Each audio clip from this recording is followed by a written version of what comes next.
Hey everybody, and welcome to our newest project for first responder wellness, No One Fights Alone, an in-depth conversation about mental health and addiction in the first responder space. We're joined by your hosts Austin Pederson and Josh Adams. Good evening, everybody. It's September 1st. Welcome to No One Fights Alone. I'm Josh with Austin, and tonight we've got a special guest from Oklahoma, Brad Shepard, and we are excited to have a conversation with him for the next little while. We appreciate you all being dialed in and listening to what his story and his experiences are going to be. Yeah, I think we've known each other for a little over 2 years now. It's been a hot minute. I mean, back when I was doing some nonprofit work, I'd say probably longer than that. Yeah. I'm really excited because I haven't heard your story either. I mean, I know bits and pieces. Sure. But I'm really excited to hear some of your experiences, your strength and hope, all of those things. Yeah. Because I think in this community, we don't hear a lot about the successes. We hear about people that have failed or gone through, got fired, whatever it may be. And so I really want to spread to the audience today your message of pushing through adversity and coming out the other end. So open it up. Let's hear it. Well, first, let me just say, as much as I appreciate that, I want to actually offer up the fact that success is contingent upon the next second, minute, and day, right? I'm an alcoholic. I'm Brad. I'm an alcoholic, which means success is only contingent upon my motives and for this next moment in time, right? If I've learned anything, you are what you think, and you let your thoughts go south, everything about who you are is going to go south. So I just think it's important that I get a little weird when you say, yeah, your success story. Jury's out, right? It's success story present tense. Right. Yeah. I will say I've worked hard to get where I'm at. I can safely tell that. So let me just say this. Thanks for the opportunity. Thanks for having me on. I'm honored to be here with Chief and Austin and man, Brad Shepard, retired Oklahoma State trooper, retired at captain level. I'm really proud of that. I was proud of the rank that I achieved in my career and success. I did 25 years with the Oklahoma Highway Patrol. Through the course of my career, I had a lot of fun times. I did a lot of great things. I was always an adventurer of sorts. I never said no to an assignment. So if somebody asked me to come work for them, count me in. I'm in. I got to do TAC team stuff. I was a full-time bomb tech, went through Redstone Arsenal out in Huntsville, Alabama.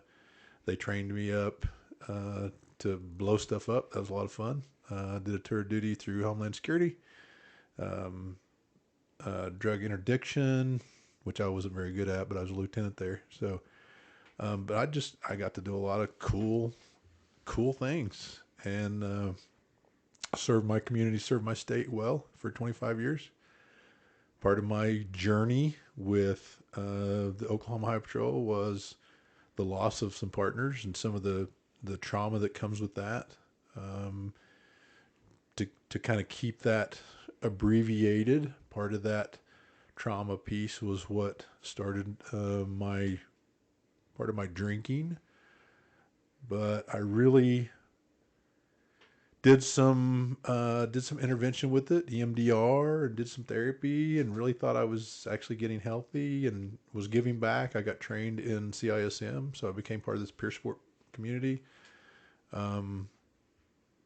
Part of the drinking piece, I'll kind of jump ahead because I didn't go to Chateau until much later, but I am going to jump ahead here. Part of this drinking piece was really through the course of learning my trauma and feeling like I was getting healthy about that. I was actually deceiving myself and lying to myself in a lot of ways. So I just want to paint a picture that that's the road that I'm actually traveling on at the time and didn't even realize it wasn't even really It's being that honest if with I myself. talk about it, it doesn't apply to me.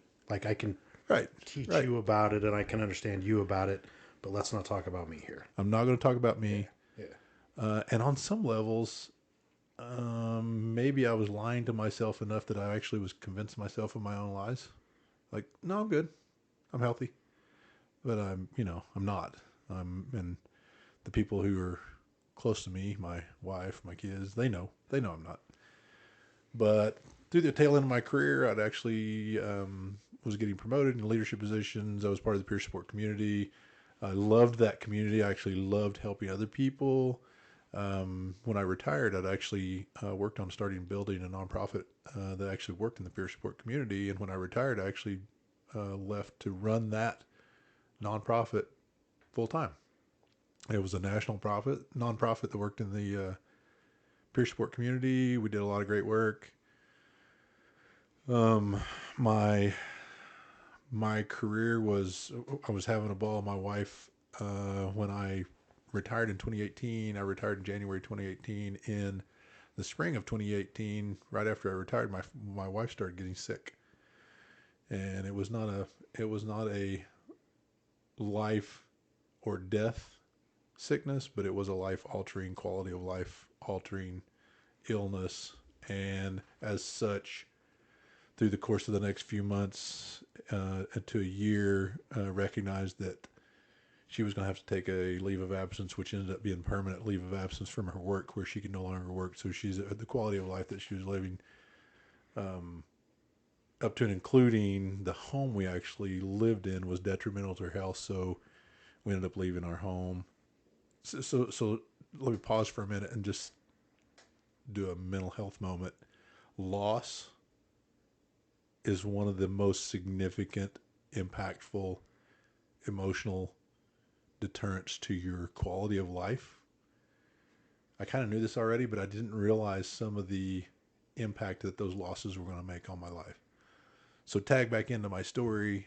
Now, if we go back to 2018, I have theoretically lost a career. I've given it up, and not lost as in, I don't know where it's at. I've disconnected. And there's a major impact on people who retire. And if you're not prepared for that, especially in the law enforcement or first responder game, if you're not prepared for that, it hits you pretty hard. Even if you are prepared for that, it still is very impactful. Yeah, what I think it is, Brad, is I think it's a loss of momentum. You're in this high-speed, supercharged career, and then all of a sudden you find yourself in your easy chair, for lack of a better word, and it's like, my momentum's gone, and I can't find anything to fill that.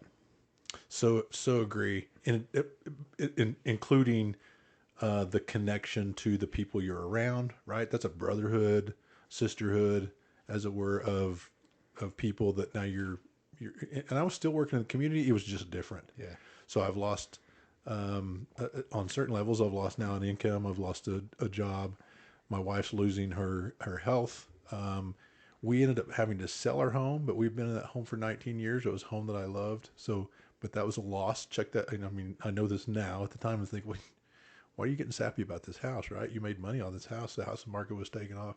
It doesn't matter. What I know now is that was a loss to me. There were certain aspects of that house that we lost.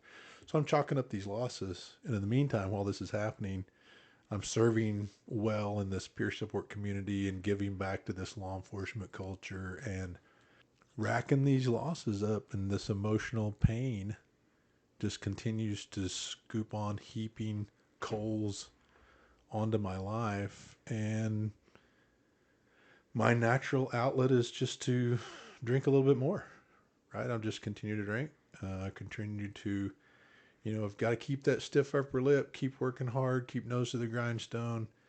And then the outlet mean, I can talk to some people, but that doesn't get rid of the pain. In fact, I don't even know what is causing some of my pain, right? These losses, I haven't quite put all those pieces of the puzzle together yet. So through the course of this, trying to build this nonprofit organization, and that was a significant blow to our monetary income. And as much as you want to say, hey, you're doing this for the right reasons, sometimes that doesn't even pay the bills, right? So that's all piling up on me as well. In So through this goes on through the course of 2020. COVID hits. That has a detrimental impact on the nonprofit community. Right, everybody tightens the belt a little bit. Nobody wants to give. So now we're struggling on this business. Even though it's a 501c3, it's a business, and we were being really successful. But in the meantime, for the business, now the need for our 501c3 is increasing with, all the things that are happening in law enforcement, but the income is deteriorating because of COVID. And what do I do? Just keep drinking. Yeah. Right. I just increase my drinking a little more, a little more, a little more. It is already, even before I retired, I was drinking quite a bit, but, in 2021, it came to a head, and my friends did an intervention on me and ended up going to Chateau. That was middle of August in 2021. And I arrived to Chateau, a caged animal, like a cornered, injured, scared, caged animal, and I was a piece of work to deal with. I tell people there was, out of all the time that I spent at Chateau, the first 4 or 5 days were not pleasant. Everything after that was absolutely fabulous and amazing. But those first few days were absolutely horrific. I've apologized several times to the staff at Chateau. Yeah. And I know I'm not alone in that.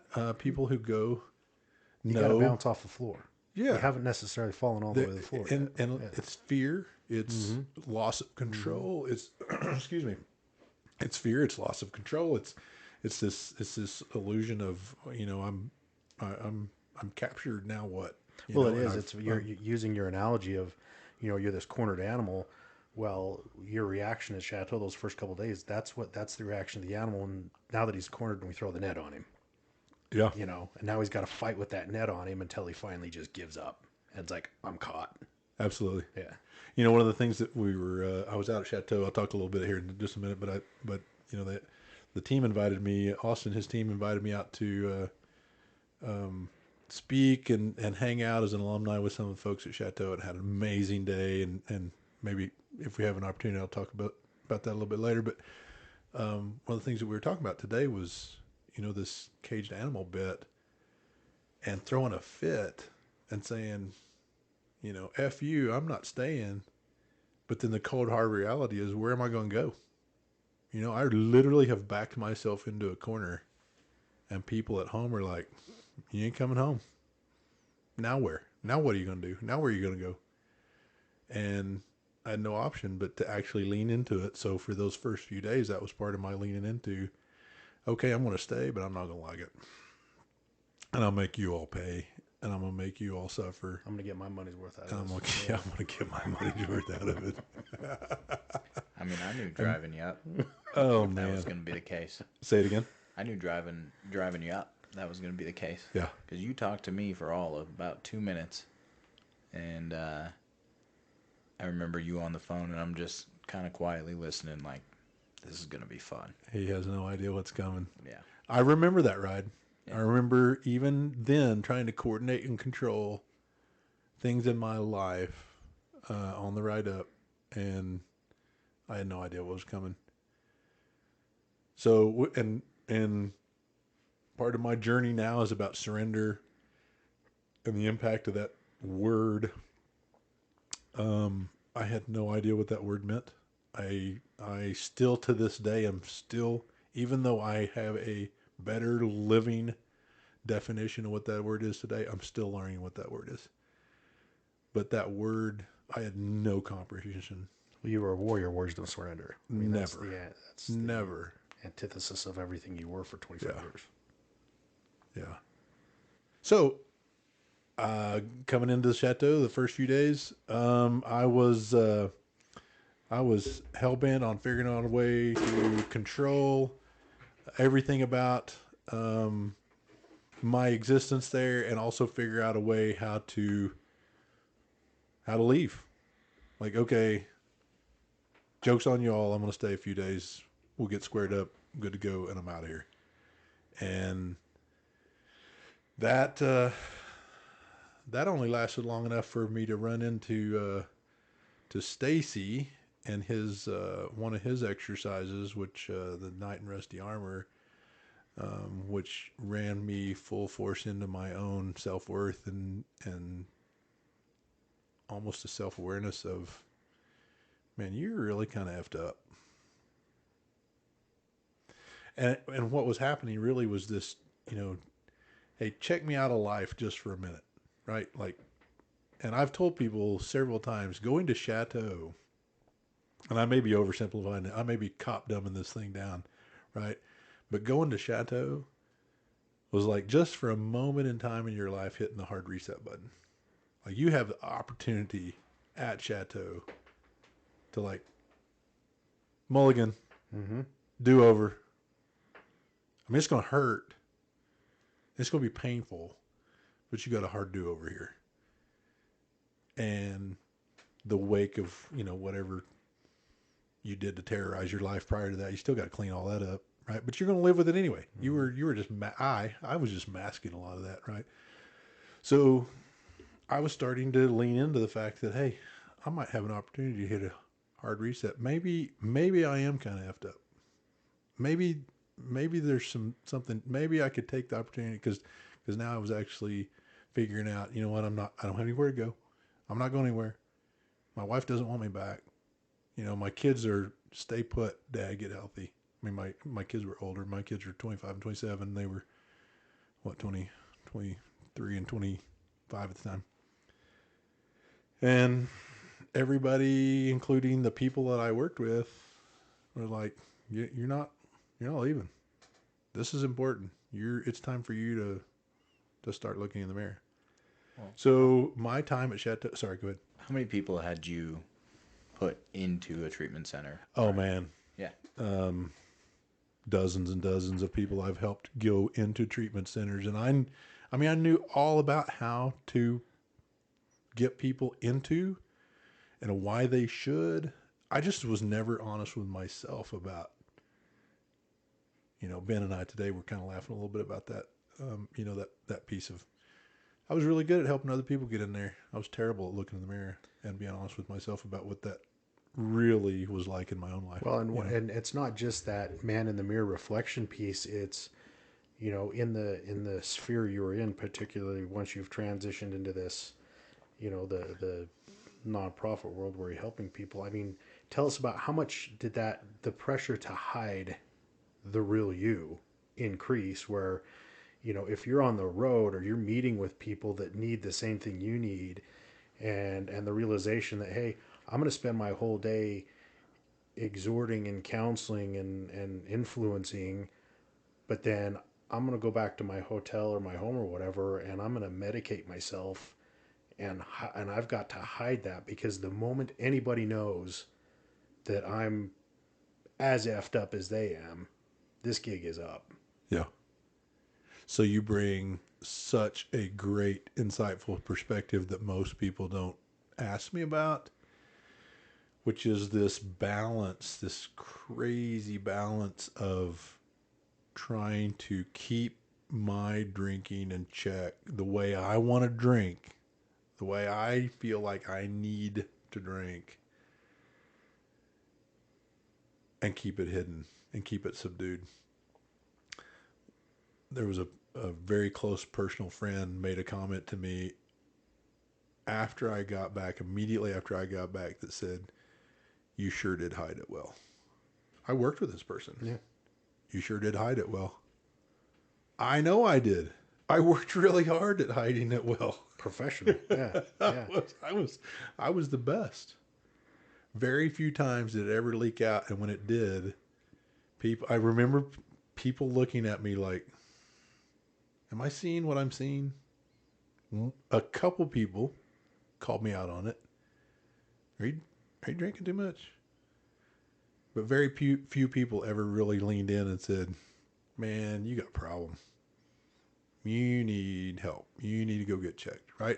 Because in our culture, right, Chief, that's a no-no. You don't do those things.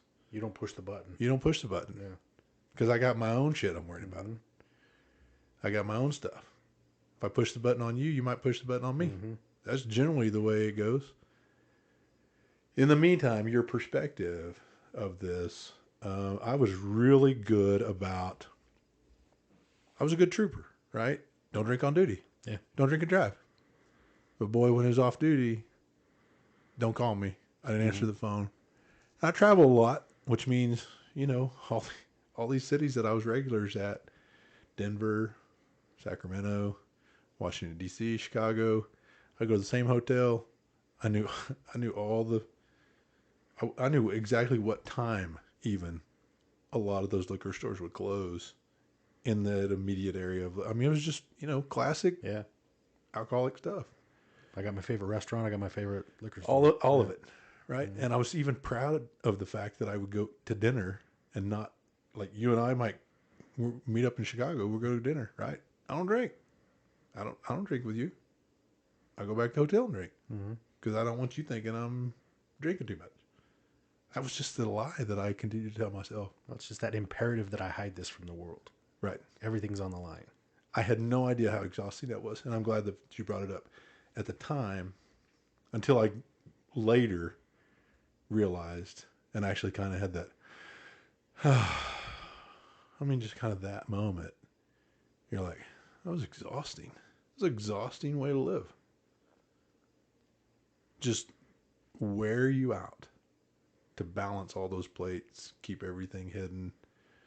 So yeah, great question, great point, great perspective that most people miss of how detrimental that was to just the longevity of your life and how exhausting it was. But in the meantime, coming in Chateau, really just taking a moment to slow my life down each day.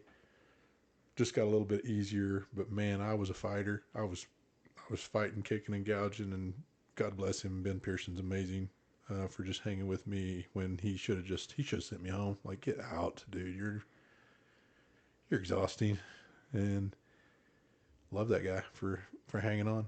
I mean, being Ben Pearson, the entire Chateau team, huge part of actually saving my life and me now living a life of peace. Man, I can't thank him enough. But those first few days, terrorizing. Stacy's knives through rusty armor, which has a lot to do with self-worth. Anyway, I don't want to detract too much from. Am I going to get in trouble here, Austin, for talking about Not at Chateau all. stuff? Not at all. We want people to know what those experiences are. Okay, so that one right there, just a little glimpse, was about self-worth, and it was about going up in front of people and talking about some of your self-worth, and man, I couldn't do it. I mean, I thought I was a big deal. The illusion, right? The illusion of I'm a big deal, and this ego, that my ego was horrendous, but the shallowness of that, I had no idea how shallow that was. And when we really started talking about substance, and Stacy has a knack for that, really, he's just gifted in really drawing it out in these, I hate to call them games, but they're these exercises of humanity that he imposes that are just unique. Well, I mean, think about the term in itself, a knight in rusty armor, and it relates to first responders in themselves, because in the book talks about this warrior who has worn his armor for so long, it is rusted closed on him, and he can't take it off. And it's the same, kind of mentality with you guys when you've been doing this for 25 years. You've had this armor on, and it's rusted shut. And that's the job of that workshop, is to bust that armor open. Well, it did it. It did it for me. And the exposing was how little I thought of myself. Now, the true warrior actually spends a lot of time looking within, and the true warrior actually spends a lot of time being honest with himself, and I just was not. That's what I aspire to now. And It's hard. It's hard. It's hard. But at the meantime, that self-worth piece kept me coming back to the table at Chateau. And after that exercise in humanity of self-exposure, as it were, I really made a conscious decision of, okay, I'm stuck here. I'm going to do everything in my power to make a better me. And I leaned into every bit of it. Sign me up for all of it. Sign me up for Tangi's brain spotting. Sign me up for Jackie's EMDR. Sign me up for all the weird stuff that Stacy's throwing out. Sign me up for Ben. Man, I got sick and tired of Ben conversations up there. Sign me up, Ben. Let's have some great conversations. And man, he's a beast. Love that guy. I just leaned into all of it. The Wim Hof and ice baths and the drums, the horns, just sign me up for the whole thing. And what I found was every time I peeled back a layer of that onion at Chateau, it just was stinkier and stinkier and stinkier, but it just kept getting healthier and healthier and healthier. Right? That was the revelation of sorts. In the meantime, what's happening in the background in my personal life away from Chateau is my life is becoming terrorized. I get terminated. The board and the group associated with the nonprofit that I built decided that I was not worth fighting for. So they abandoned me, pushed back from the table and said, you know what, we're going to get rid of him. We're going to remove him from his position. The dream that I had built and put into effect basically was gone. This was happening while I was actually at Chateau. My sick spouse was part of that nonprofit, significantly a part of that nonprofit, and they pushed back from her as well and basically said, hey, we don't want anything to do with either one of you. We want both of you away from this nonprofit.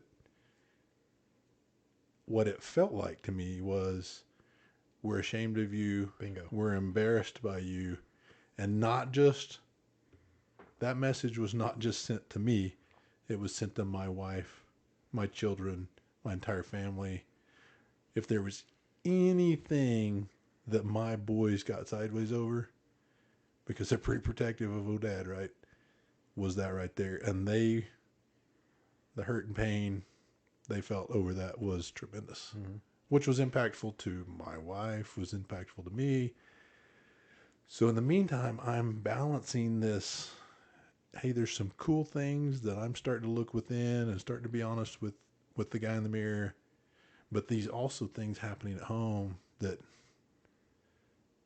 I'm stuck here. I don't have that phone, so I don't know what's Going no on control. all the no control whatsoever. No control. Yeah. No You control. control your immediate vicinity. Like, if you can't touch it, you can't control it. Right. Yeah. I mean, think about that for just a second, Chief. If you were just completely lifted to a remote island, but you're hearing glimpses of how your agencies could turn into a shit show. Mm-hmm. Think about the impact that would have. Or for the audience, you as an audience. Just think for a second. You're just, hey, by the way, we're going to completely remove you from whatever you care most about and start completely dismantling it and doing away with it. That was what I felt like was happening to me. So there was this odd, well, no, it was not odd. It was horrible roller coaster of emotions. I remember breaking down in Jackie's office one day about, I'm here. She said, why are you here? That's what I instigated the entire roller coaster of emotions that day. Why are you here? I'm here to get healthy. For who? For my wife. My company. This is Jackie. Bullshit. Sorry. No, I want you to share it all. I'm sitting here smiling. I know people can't can't tell, but Is this a PG show? We never say those words, but you go ahead. Okay. yeah, I just have to put explicit. God love Jackie, right? She's like, bullshit. Why are you here? And to frame that out, where she was going with this was, are you doing this for you? Well, the issue that I was running full bore into was, I'm not worth that. I'm not worth actually being here. I'm not worth what these people are pouring into me. Look what actually my friends are doing. Their message is I'm not worth it.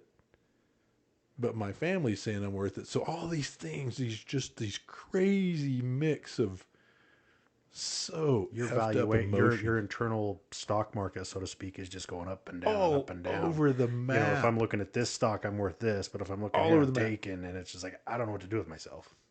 You have no control over it. None. It's like you Okay. feel it, you feel the effects, but it's like, how do I stop this stock from diving? Yeah. You know, and why can't I just ride the waves? And you're just like, I don't know what's going to happen 5 minutes from now. I'm almost scared to check in with home or work or anything else because, you know, I'll just stick with being able to control how many pieces of toilet paper I use and how much chicken I ate at dinner. Because other than that, it's like there's just too much going on. It was so comical at times that, I mean, Ben and I were almost laughing. Like Ben literally would laugh. So, okay, here's another part of the story that's funny. That Ben actually chuckled, came by and threw me an envelope today. Good luck with that. And it was my reality letter. The envelope was like 2 inches thick. Oh man. Still to this day, I don't think I've heard anybody say they had a bigger per page reality letter than mine was that was sent. It was rough, right? So Reality now, letter. So just so that the audience knows, reality letter is the cold hard truth from your loved ones, that's right. and it's fucking tough. Yep. And I got one letter that was pages and pages. She tore your ass. Ooh, it was awesome.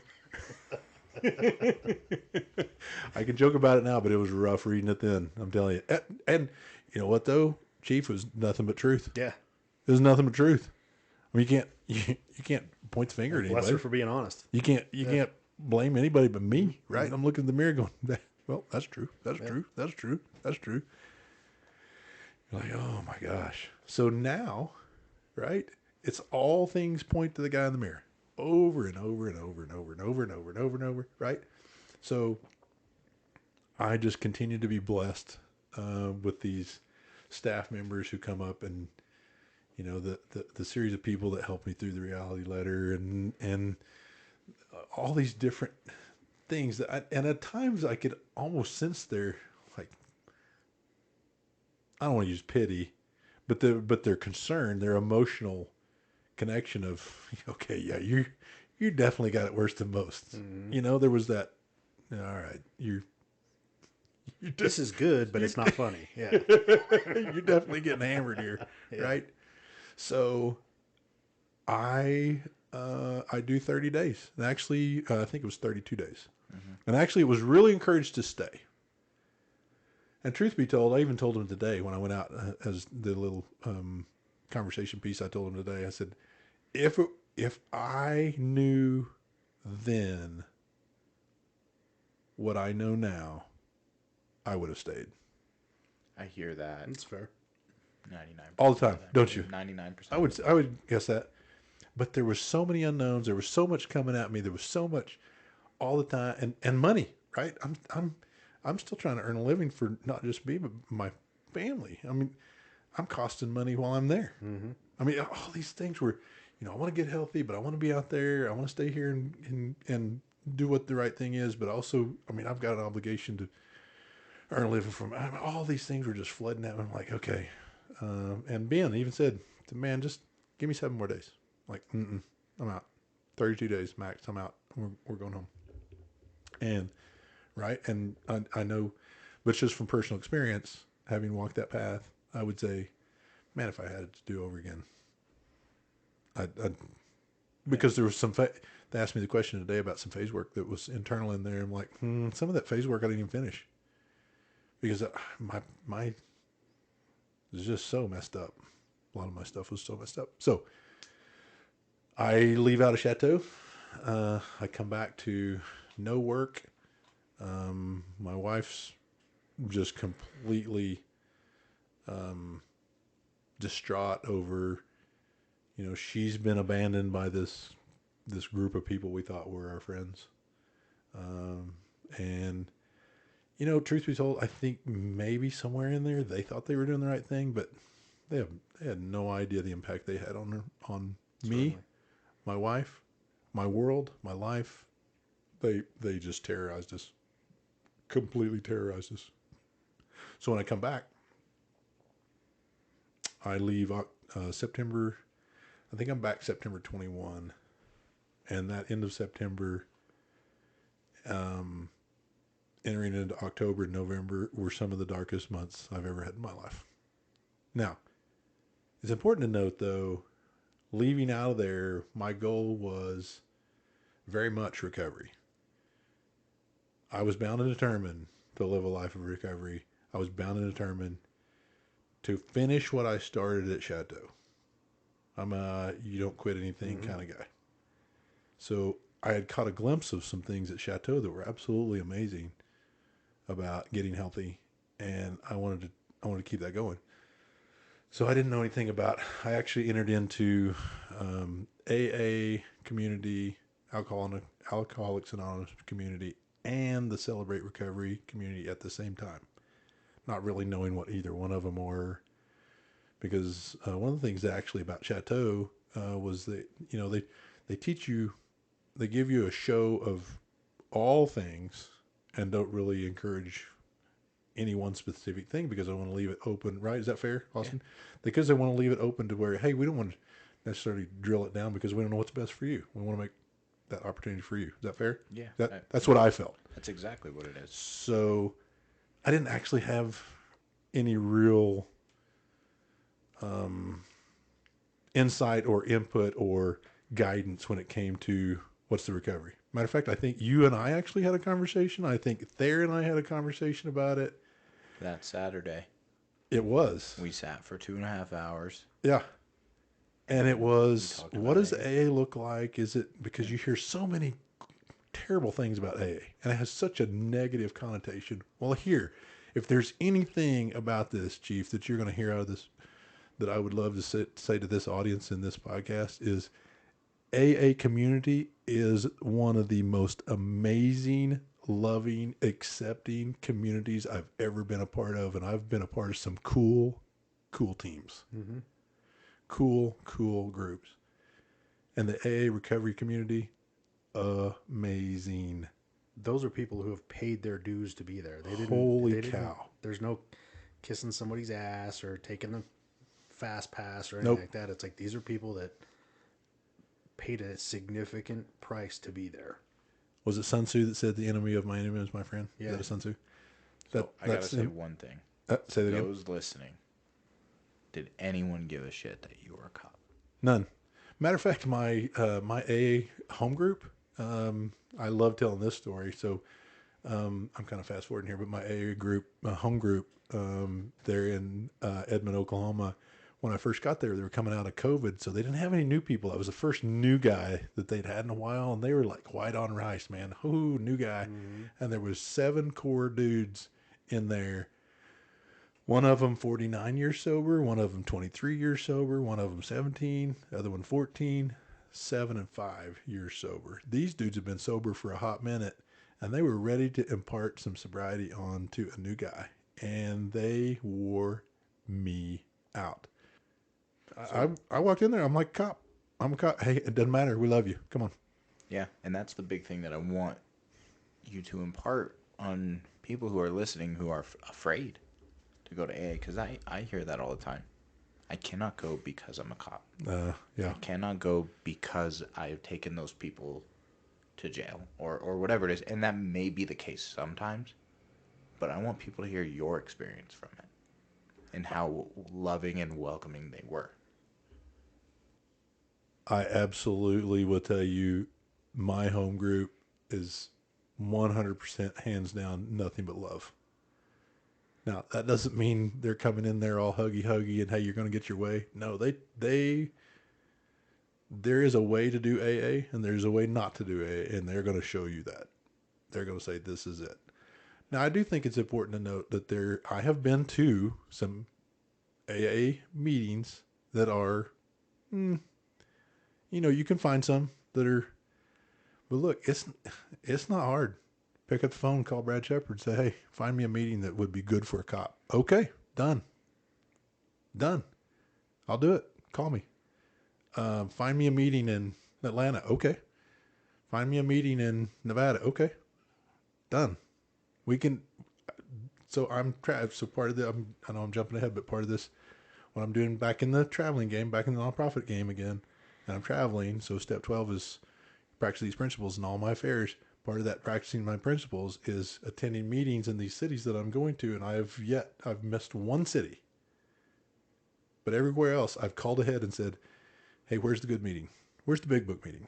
I don't want the speaker meeting. I don't want these fluffy feel good meetings where it's hug a bear stuff. I want a meeting where they're going to talk truth. Here's the meetings. Everybody knows those meetings, you know.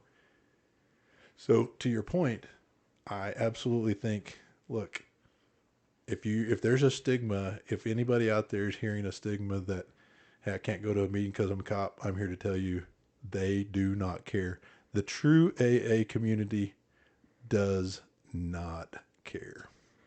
I completely agree with you. I mean, I've had several experiences like that where you find a whole new depth and meaning to your career as a police officer when you discuss that intersection in life where here's their intersection with their experience with the cops, and you're hearing them tell their first person lived experience of this bad experience with the police and maybe how they feel wronged or anything like that, and you can listen to that and accept it and acknowledge sometimes that yeah, maybe they didn't do everything exactly as they could, but you can also add a little perspective. I remember talking to a fellow that was a vet, and he's like, I've been in all these tours in Iraq, da da da da. I pull up to my house, this cop's out in front. I go to approach him, and he turns on me and is just all aggressive and everything like that. I'm like, well, how do you know he wasn't in Iraq too? He's like, I don't know. How do you know he hasn't been shot too? Well, I don't know. So it's like, it sounds like two guys that are a little bit hyper alert all the time, bumping shoulders with each other and like, And he's like, yeah, maybe he wasn't such an asshole after all, And then I tell him too, and if he would have known beforehand that, hey, this dude was in some bad places in his recent history, he probably would have approached you in a different way too. But you guys didn't know each other. You didn't know that. And just how many times I've had that same conversation in meetings and stuff where people are just like, yeah, maybe you guys aren't all so bad after all. 100%. But at the same time, I go, yeah, you guys aren't so bad after all either. I could not agree with you more. I also, additional perspective is when your desire to do something is overcomes that fear of what if they think I'm a cop, you can do it. And that's actually what happened to me. I walked in there thinking my need for recovery in this community is greater than my fear of what they're going to think about me. Now, having said that, I challenge that we probably use that as an excuse a lot to not do what we should be doing. Yes. Not all the time. And I'm not, but I mean, again, we're talking about being honest with the person in the mirror. I'm going to tell you, I use that excuse a lot. I don't want to go out. I don't want people looking at me. I don't want to do this. It's a good excuse to stay home and drink. It's a good excuse to get our way. It's a good excuse to... Point being, my desire to get healthy at that moment in my life far outweighed what they thought of me as a cop. Because I wasn't just a cop. I was a broken human. Mm-hmm. It's not Captain Shepard showing up to your meeting. It's Brad. That's right. Yeah. And guess what? They loved me. Mm-hmm. It was an amazing AA group. So, kind of back to my timeline story. How are we doing on time? We You doing got good? as much time as So that was coming out. I connected with that group, those 7 dudes. Now there was more coming and going, but that was my core group, and those 7 core dudes had me for about 2 months all by themselves, right? And they were like, "Man, we're gonna work you over," and did they ever? Which completely bought me. I was all bought in. Still this day, I'm an AA guy. Love that community. Amazing. Big book forever. I promises are coming true, right? Anybody want to know what that actually means? Just come see me, page 83 and 84, right? I know what they mean. So those promises are being lived out to me today. True. So in the meantime, but there was a darkness that was waving over me in end of September, October, and 1st of November. And it was a really, really dark, heavy, probably a couple of the darkest months in my life ever. Because I was actually running full bore into my own pain and the terrorism that I'd committed on my life, my personal life, my work life, all these things, right? And I felt abandoned. I felt people had turned their backs on me. Actually, I didn't have to. People had turned their backs on me. People that I had trusted, people that I knew personally, and had given my confidence in, said, "You're not worth that," for whatever reason.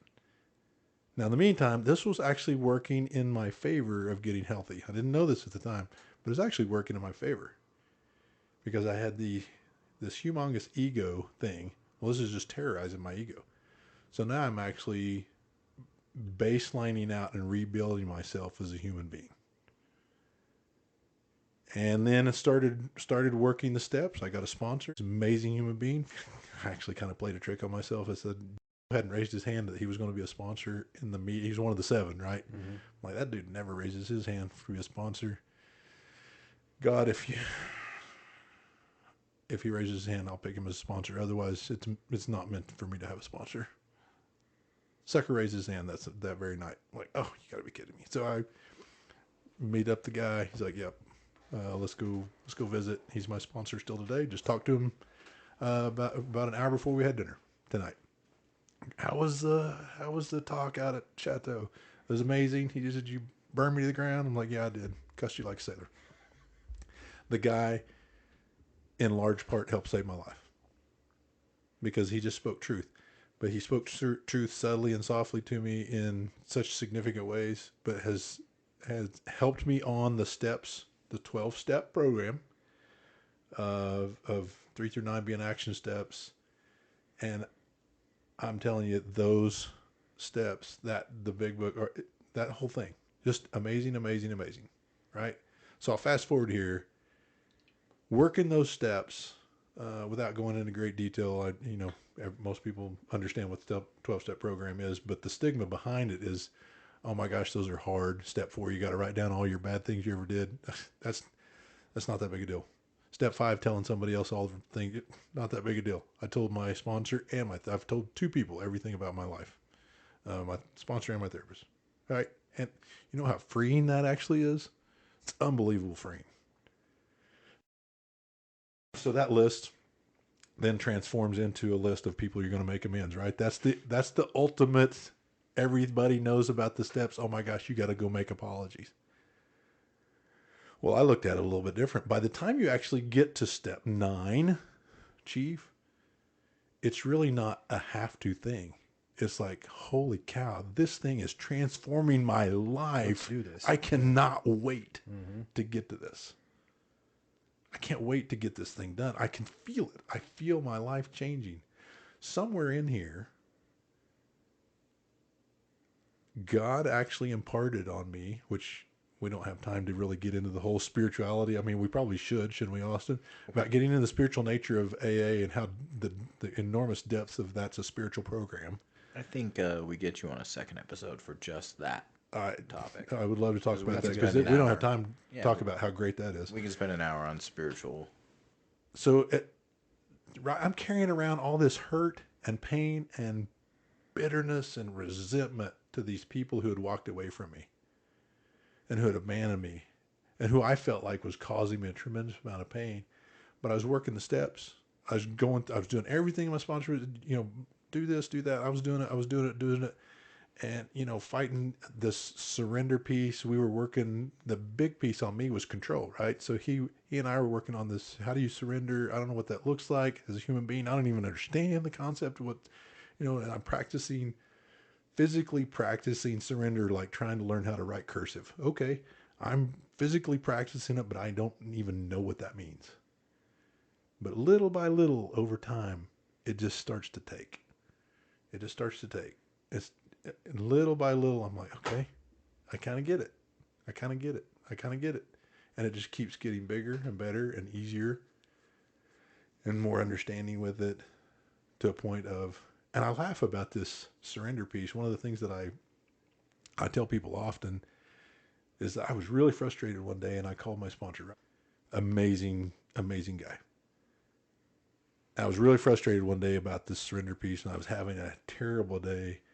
I was like, nothing's working in my favor. I'm effing sick and tired of this bullshit. And I'm talking to him on the phone. I said, I don't even understand this surrender piece. I've been doing this all day long. I'm trying to surrender. He's every day. He's like, well, you got to do it every hour. I said, I'm trying to do it. He said, well, you got to do it every minute. I'm like, shut up. In my mind, I'm thinking, shut up. Mm-hmm. And I asked him this question. I said, at what point does this get easier? He said, I'll let you know when it happens to me. Yeah. He's like, I still have to do it every day. Holy cow. Now, the magnitude of that was just deflating. But what I've learned since then is that it does actually get easier. You still have to do it every day, but it starts to become easier. It starts to take, right? It becomes a way of life. That's the whole AA program, right? That's the whole AA. It's not just a book anymore. It's a way to live. But the exciting thing about this is, as I'm working these steps, somewhere around between step 5 and 6 and 7, God zaps me with some forgiveness on these people. Unbelievable. It's almost like I woke up and God said, hey, I'm going to throw some forgiveness on you for the people that you feel have wronged you. And I'm entering into step 8 and 9, which is this making amends. I'm going to have to go talk to them, ask their forgiveness for the things that I did to them. And I'm dreading that. But along the way, these steps are working the way they're supposed to. These promises are being lived out that says, hey, things are going to happen to you that you don't even understand. And it's happening to me, which is forgiveness. And I have this forgiveness piece of, and man, you want to talk about lightening your load. Well, that's the unhooking a plow kind of thing in your life, right? Now you're starting to get glimpses of peace and serenity and calm in your life. You're like, well, I don't know what that is, but I want more of it. So now you start working the steps harder, right? That's the natural flow of how this thing works. Who else can I forgive? Yeah. Yeah. Mm-hmm. So forgiveness it is. I'm in, right? And for a few days, I was like, this doesn't feel right. I'm not even sure if it's true. I'm not even sure it's real. I mean, I'd been praying forgiveness, but look, the reality is I had no real expectation. I was so much in pain and hated that entire journey so much. I was like, my sponsor's telling me I should pray for forgiveness, but I don't see it happening. But I just kept doing it. And boom, there you go. I'm gonna throw it on you. Still this day. I know it seems weird. Maybe for people out there listening, they're like, BS. Okay. You don't have to believe me. I'm just living it out. I'm just telling you a story that happened to me. This is the reality of it. If you're listening, maybe I could put this plug in here, Austin. If you're actually listening to this and you're maybe experiencing some of the same pain, try it out. There's a way out. Try it out. See if it works. I challenge you. Yeah. I mean, what you got to lose? I can tell you the side that I'm living on right now of peace and serenity is a whole lot better than the side I was living of pain and hurt and bitterness and resentment. It's pretty cool. It's pretty cool to be on this side of it. So in the meantime, I get this forgiveness piece. I start working my program, finishing out some of the step 8 and 9. So, right, I'm trying to rebuild my life. God says, oh, by the way, a friend of mine, I'm going to throw something else on you. A friend of mine calls me and says, hey, I know you worked in the nonprofit industry. I want you to come over and run my nonprofit. I'm like, well, let me get through some of my making amends pieces, because I'm going to have to work in the same industry that some of the people that I was mad at, and they were mad at me. I've got to do some of that. But I call him back. I do some of that. Call him back. And he says, yeah, offer's still on the table. And so about, let's see, August 1, what is today? September 2? September 1? September 1st. So literally a month ago, I took over as the executive director of the Wounded Blue. And that is a national nonprofit program that serves the law enforcement community in injured officers. The mantra is never forgotten, never alone. Similar to your mantra that you have here, right? Nobody needs to fight this battle alone, right? There's way too many of us on this side of it that can reach out and say, it's just a matter of doing things like this, of podcasting out information, of saying, hey, I'm here, Let me know how I can help. One Sorry, go ahead. person listening is, if it affects them, everything's worth it. Yeah. I wouldn't wish my journey on anybody. And if I had it all do over again, I'm not one of those guys that say, oh yeah, I'd love for this. I wouldn't do anything different. Again. Yeah, I'd do something different. Bullshit. I would. Yeah. I'd get healthy a long time ago. I'd have been an accountant. Yeah. I wouldn't change it for the word. Yes, I would. Well, but it's like I said, I got sober at 24. Yeah. Right? And I wish I would have gotten sober 7-10 years before that.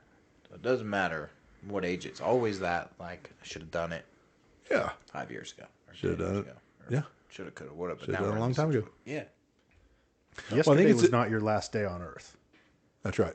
Today might be, but yesterday was not your last day on the Earth. That's right. So why focus on that one?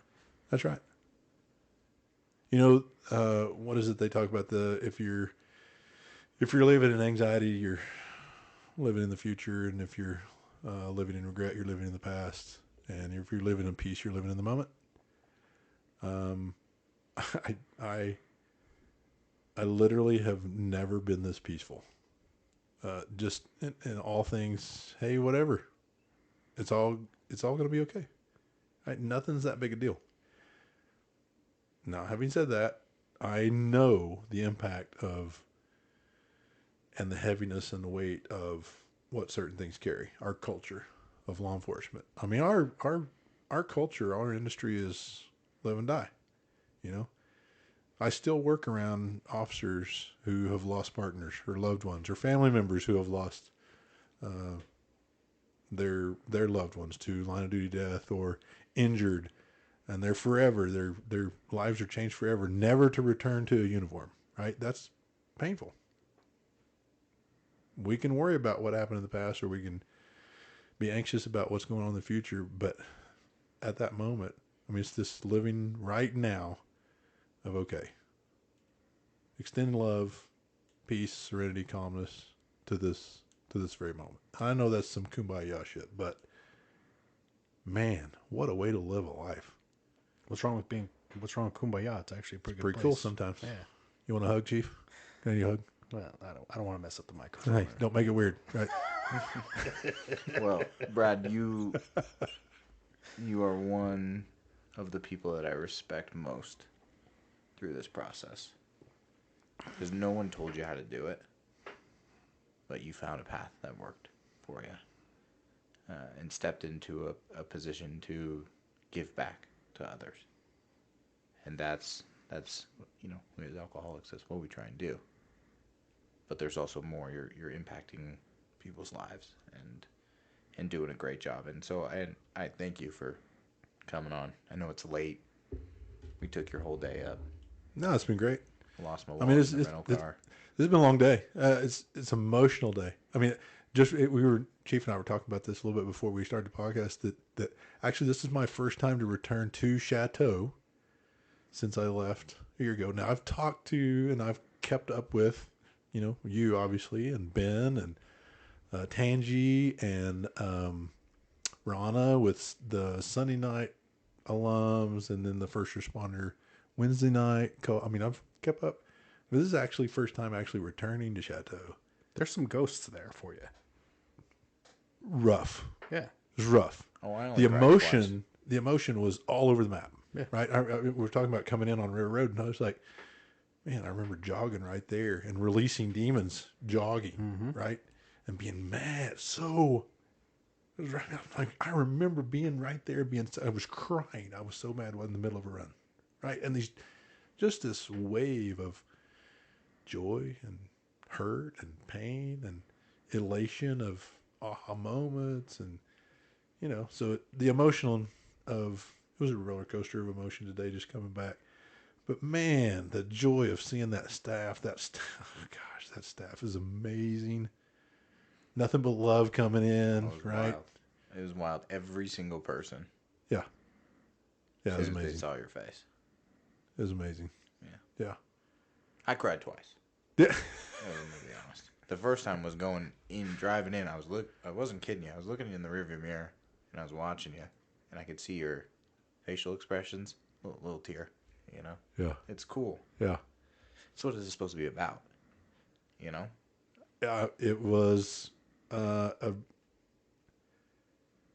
it's hard to put words to that, of how great it was coming back and how grateful I am now to be able to, and the point of Austin inviting me back was, as an alumni, just give a perspective of, hey, I've been out a year, and the people that are there, swing by and give them a perspective of what it looks like a year later, and what that journey is and what they have to look forward to, and maybe some of the bumps and hurdles that are in store for them. And that in and of itself was a pretty cool conversation piece. Well, and I listening to you describe, as you've referenced, the past 12 months of your life, I mean, the question for me is, would you say that in all your years, and I don't know how old you are, but you're not a spring chicken either, just like the rest of us. 53 years old, 53, man. okay. So in 53 years of living, okay, year number 53, was it the hardest year of your life? And if so, was it also the most meaningful year of your life versus any of the prior 52? As far as when you say, okay, I'm cutting I'm cutting out a 365 day span of my life, and there was more pain, suffering, and accomplishment in this past year than any other 365 day span of my life. Yes. I know that's a blanket answer, but thank you for that's eloquently put, because yes, what I am proud of, and look, let me paint a little bit richer picture here. What I'm now cautious of, and I hear my sponsor, my mentor, and my therapist, three of the closest men in my life who are my accountability piece, Joe, Travis, and Brian, their voices resonate in my head all the time about, what's your motivation? Why are you doing what you're doing? And is it pure? Is it noble? Is it honest to the person in the mirror? Now, having said that, I check down on this enormous, horrible, horrible ego that I used to have. So when I say that, I'm checking down my own motives and saying, I literally, so what I'm saying is, remove ego and just me being blanketly honest, I am enormously proud of how much work I've done over the last year. You kind of like the 53-year-old version of Brad, Holy than the shit, 52, man. the 51, and the dude in his 40s. I didn't do it perfect, and not all things are going my way, right? There's some things that are not going to work out for me, which is okay. Mm-hmm. I'm okay with that. made peace with it. I don't like it, but you know what? I gave it my best effort. But since August 19, 2021, which is my sober day, I have literally worked my ass off to be the best version that I am today. Some people may look at it and say, I don't like it. I do not care. That's the great thing about learning how to love yourself. I care less and less each day of what people think of me. And if you'd asked me that 18 months ago, I was tremendously worried all the time about what people thought of me. All the time, all day, every day, was worried about what people thought about me.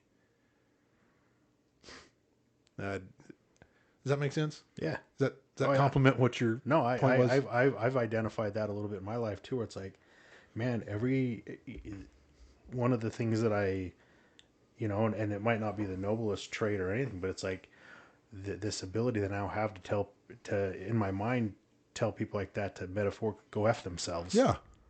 Yeah. Versus before, I never even would have dared think that, because it's like, oh, well, why are you, I want you to like me. Right. And now it's like, I don't care if you like me. I'm the biggest asshole in my organization, right. but I'm also the most respected. And that's, I guess, at the end of the day, that's what matters most to myself. Right. Yeah. Versus how popular I am, type of a thing. Well, asshole, yes, but also respected. And I guess I can take that. It's a continuous growth for me, learning process of how to be honest with the guy in the mirror. Yeah. At 53 years old, if there's anything I would love to go back and do different, it would be, let me learn how to be honest with that guy a long time ago. And then let's have a great law enforcement career, or then let's have a great whatever, fill in the blank. Yeah. Whatever. That first glance in the mirror in the morning, now it's like, you can tell yourself, good morning, Brad, versus before that first glance in the mirror, you're like, you son of a bitch. Yeah. And starting to be able to like identify yourself as, no, I'm actually Brad, not son of a bitch. Yeah. And I can greet myself versus curse myself for, what I did for the past, between drinking and blacking out and sleeping it off. Yeah. I'm not ashamed of what just took place for the last 12 hours of my life. For sure. Yeah. And I think it's important to point out that my life in this not being honest with myself wasn't just about drinking. I mean, there's a lot of other forms of addiction, as it were, that were related to, bad vices, if you will, that were not just drinking. Drinking was the one that actually was the coup de grace that broke all things for me. But prior to that, there was, I can rattle off 4 or 5 other things that were just terrorizing my life. But looking in the mirror, I'm like, okay, well, nobody calling me on it, so I'm just going to keep doing it. Yeah. Or I'm keeping it hidden. As long as nobody knows it's nobody not a problem. knows. Yeah. Okay. Mm-hmm. Right? If I can get away with that, then so be it. Flirting with women or spending money or pornography, whatever. If that's what you're doing at home, listeners, whoever's out there listening, if that's you, man, it's time to stop. Be true to yourself. Figure out a better way to live. There's no peace in that. Nope. Been there, done that. Love it, man. Well, Brad, thank you. It means a lot that you came on, and I really appreciate it. For those that may be listening, struggling, I do want to give a shout out to the Wounded Blue. If you guys are struggling, you can go on their website at thewoundedblue.org, or you can also call 725-222-3967. I'm guessing on the other end of that line, it's a non-judgmental person ready to help. Oh, 100%. It's one of our team members. And really, you can find me on social media. If you want to find me on Facebook, you can look me up, or Instagram. I don't have a Twitter and whatever, but you can get Wounded Blue on Facebook, Instagram, Twitter, LinkedIn. But yeah, you can run us up the website. There's a lot of ways you can get a hold of us. There's a lot of ways you can get a hold of me. Pick up the damn phone. Yeah, pick up the phone. That's what it is. Yeah, As they say, in AA, it doesn't weigh 1,000 pounds, right? 100%. In fact, I don't even mind giving my number out. 405-245-5139. It's my cell phone. Look, you need a hand? Give me a call. You want to help out with something? Give me a call. Love it, man. Love it. Thank you, Brad. Sure. Thanks for having me on, man.